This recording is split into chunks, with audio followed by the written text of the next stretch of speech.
Est-ce que c'est la fin de ma chaîne YouTube? Alors je sais, ça fait très titre putaclic, tout le monde a déjà fait la fameuse vidéo j'arrête YouTube sur YouTube, mais c'est une vraie question que je me suis posée et du coup je voulais juste partager un peu les réflexions que j'ai eues autour de ça et parler un peu de l'avenir de la chaîne. Donc voilà, je spoil déjà, je parle d'avenir de la chaîne, donc non, la chaîne ne s'arrête pas, a priori, pour l'instant non. Peut-être que ça changera, mais du coup je vais te partager un petit peu mes réflexions du moment et tu verras, ça recoupera aussi avec la photo parce que en fait c'est très lié tout ça.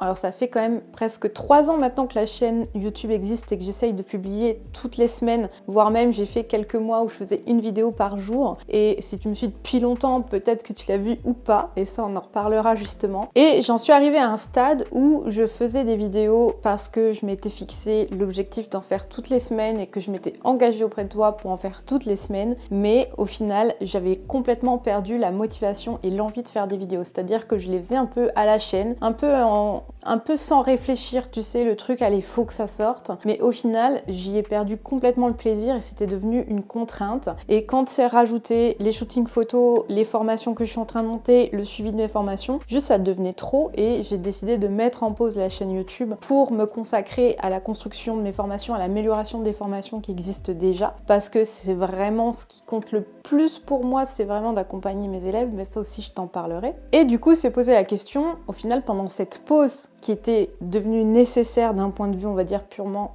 temporel, c'est-à-dire que j'avais clairement pas le temps. Je me suis clairement reposé les questions de mais est-ce que ça a vraiment du sens de garder cette chaîne YouTube? Dans le sens où je m'épuise, j'y perds la motivation, elle grossit pas énormément parce que forcément on parle déjà d'animaux domestiques, ça intéresse pas non plus toute la population.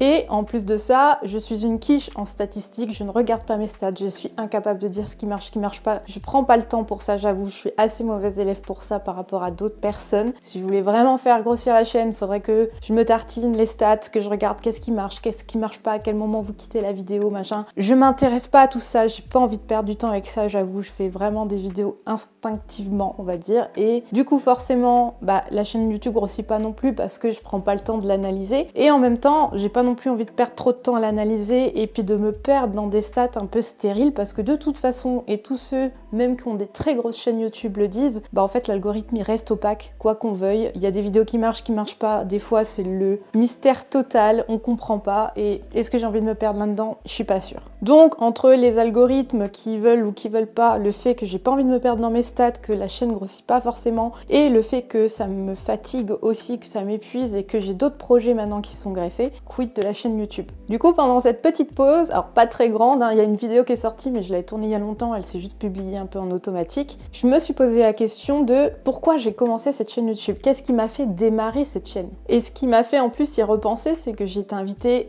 au salon de la photo par Sigma et on a fait une présentation où j'ai dû me présenter et j'ai parlé entre autres de la chaîne YouTube et ça m'a fait réfléchir sur pourquoi je l'ai commencé. Et clairement, je l'ai commencé en 2020, si je dis pas de bêtises. Donc en 2020, il n'existait rien et il existe toujours quasiment rien sur la photo animalière d'animaux domestiques en français sur YouTube. Je crois que je suis la seule ou presque la seule à parler de ça sur YouTube. Et j'ai toujours eu à cœur de partager mes passions. Ceux qui me connaissent dans la vraie vie, je suis une vraie pipelette. J'adore partager sur plein de sujets, j'ai plein de choses qui m'intéressent. Et je sais pas, j'ai fait cette chaîne YouTube vraiment pour partager, pour avoir un sens de communauté, d'entraide aussi que je trouvais pas forcément sur Facebook, etc. Et j'ai voulu être un peu un moteur dans ce sens-là en fait. C'est-à-dire que là, il n'existait rien. J'étais un peu toute seule avec mon chien, mon appareil photo. D'ailleurs, à la base, je viens du portrait. Je faisais de la photo de portrait à la base. Et quand j'ai eu mon chien, je me suis mise à la photo de chien. Et j'étais paumée. Enfin, si tu as eu un peu le même parcours que moi, c'est-à-dire que tu as commencé la photo par d'autres aspects de la photo et que tu es venue à l'animalier après, ça n'a rien à voir en fait. On est complètement paumé. On sait plus comment cadrer. Il n'y a plus de posing. On sait pas trop comment cadrer un animal parce qu'il est sur 4 pattes et pas sur 2 jambes. Et c'est vrai que c'est compliqué. Et j'étais paumée. Voilà, il n'existait rien. J'ai dû me faire un peu au fur et à mesure en observant, en testant. Et c'est de là qu'est née la chaîne YouTube. Et clairement, les premières vidéos, c'était allez, on y va. Enfin, genre, j'allumais la vidéo, j'avais envie de parler d'un truc, c'était pas scripté. Même voilà, quand je revois certaines vidéos, franchement, certaines auraient dû l'être un peu plus parce que ça part un peu en freestyle. Bon voilà, c'est moi. Et encore aujourd'hui, alors j'ai essayé de scripter certaines vidéos. Si tu suis très assidûment la chaîne, tu as peut-être vu des vidéos un peu différentes. Clairement, j'arrête de scripter. J'ai testé, ça ne me convient absolument pas. Je préfère parler comme je te parle là, comme si tu étais en face de moi, et ça me va très bien comme ça. Mais toujours étant que j'ai commencé cette chaîne en me disant juste pas de pression. J'allume ma caméra, je te parle d'un truc, j'ai envie de t'en parler, je pars avec mes chiens, j'emmène une caméra, je filme et je te montre des trucs. Et c'est vrai que ça, j'ai un peu arrêté de le faire. C'est-à-dire que j'ai fait des vidéos que j'enchaînais. En fait, je les faisais par batch, c'est-à-dire que je me connectais une journée, je faisais plein de vidéos. Je les montais sur une semaine, que j'en pouvais plus du montage. Franchement, une semaine de montage, tu veux juste te tirer une balle. Enfin, moi, j'aime pas ça. Et en fait, j'en ai complètement perdu le plaisir. Et je me dis, bah, il faut juste que je me reconnecte à ça.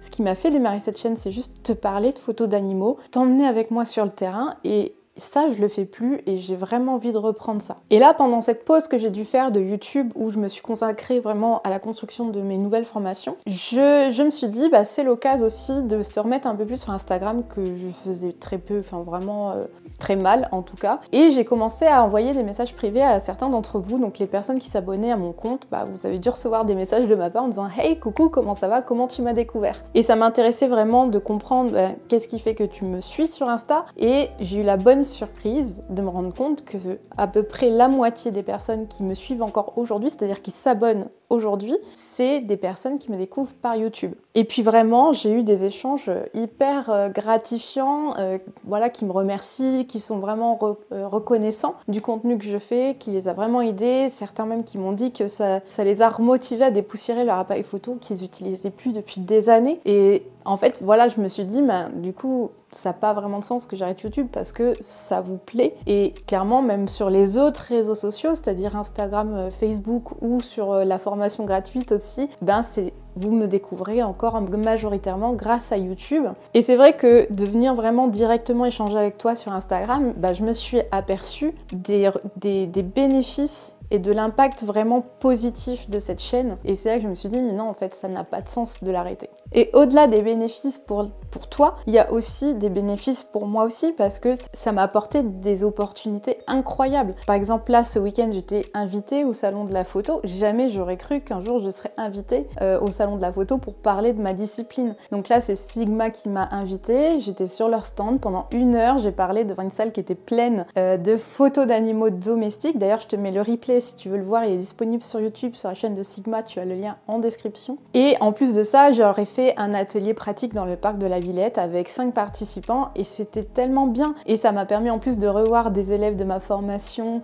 qui sont venus pour l'occasion aussi, d'échanger avec d'autres personnes qui me connaissent déjà ou qui m'ont découvert au Salon de la Photo. Et ça, c'est quelque chose qui serait jamais arrivé sans cette chaîne YouTube. Peut-être que j'en ferai une vidéo dédiée, tu me diras si ça t'intéresse, mais voilà. Et c'est vrai qu'en parallèle de tout ça, donc il y a la chaîne YouTube d'un côté, et c'est vrai que j'avais scindé un petit peu la partie formation, c'est-à-dire que je me suis dit, il y a la chaîne YouTube, mais je dois garder du temps pour mes élèves, et c'est-à-dire que pour moi, l'accompagnement que j'apporte à mes élèves, le fait de les suivre, de voir leur évolution, de répondre à leurs questions, de leur faire des retours sur leurs photos, tout ça, pour moi, c'est hyper important, et c'est vraiment ce que j'aime faire au plus profond de moi. J'ai toujours eu en moi cette envie de partager, d'accompagner, d'aider, et c'est vrai que c'est quelque chose que j'ai la chance de faire en fait à travers mes formations, et je veux absolument pas que trop de temps soit mangé sur cette partie-là, parce que c'est pour moi la plus importante. Et puis, il faut dire aussi les choses, il y a un côté très égoïste,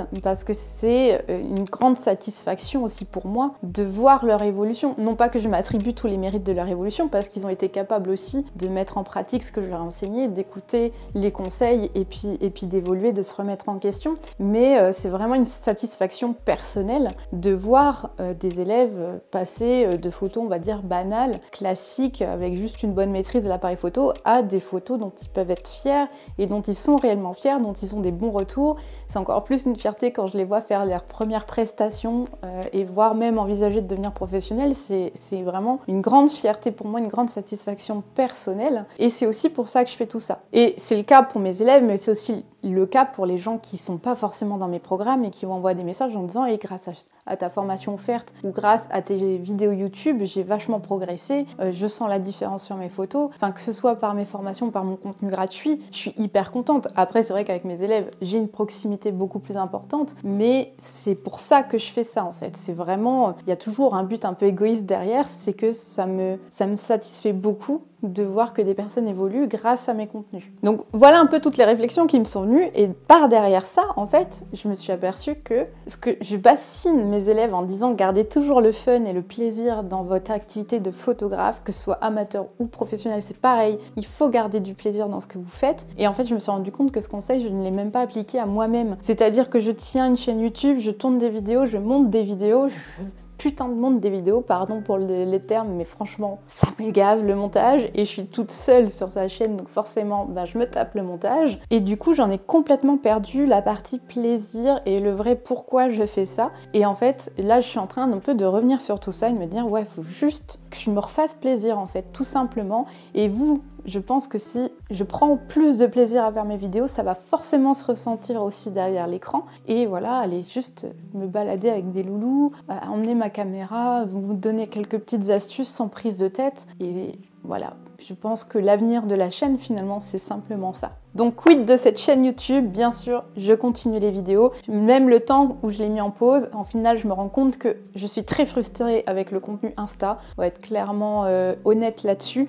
Insta, je trouve ça très cool pour rentrer en contact, c'est-à-dire que j'adore papoter avec vous, voir où vous en êtes en photo, savoir comment je peux vous aider. Derrière, le contenu en lui-même, je suis hyper frustrée parce que je suis une grande bavarde, et franchement, faire tenir du contenu sur 1 minute en Reels ou bien le faire contenir en 10 petites slides toutes pourries, entre guillemets, hein, tu peux me suivre sur Instagram, n'hésite pas. Mais n'empêche que c'est très frustrant parce que j'ai beaucoup plus de choses que ça à dire, et le contenu Insta nous bride un petit peu. Après, je sais qu'il y a des gens qui seront plus Insta, des gens plus YouTube. Voilà, les vidéos que je fais sur YouTube, c'est pas des vidéos de 3 minutes. Donc voilà, ça va dépendre, je pense, des gens. Et n'hésite pas surtout à me faire des retours, parce que c'est vos retours qui m'aident le plus. Qu'est-ce que vous voulez voir sur cette chaîne YouTube? Qu'est-ce qui vous plaît? Qu'est-ce qui vous plaît moins? Et idem sur Insta d'ailleurs. Ça va beaucoup m'aider aussi à orienter du contenu que toi tu veux voir. Toujours étant que la chaîne YouTube, ça va juste être, je pense, moins régulier, surtout dans les prochains temps, parce que j'ai encore des projets de formation à finir que mes élèves me demandent, donc j'ai vraiment envie de répondre à leurs demandes et de monter ces programmes. Je vais aussi organiser des stages, je sais que vous me le demandez tout le temps. J'en ai organisé, mais que avec les élèves de mes formations en ligne, donc là je vais essayer d'en faire d'autres ouverts un peu plus à tout le monde. On m'en a redemandé aussi au salon de la photo, donc voilà, je comprends bien qu'il va falloir que je m'y mette sérieusement. Donc ça aussi, ça fait partie de mes projets à côté. À côté de ça, j'ai assisté à une super conférence de Pauline Petit. Pareil, je te mets le lien en description parce que je trouve que cette formation,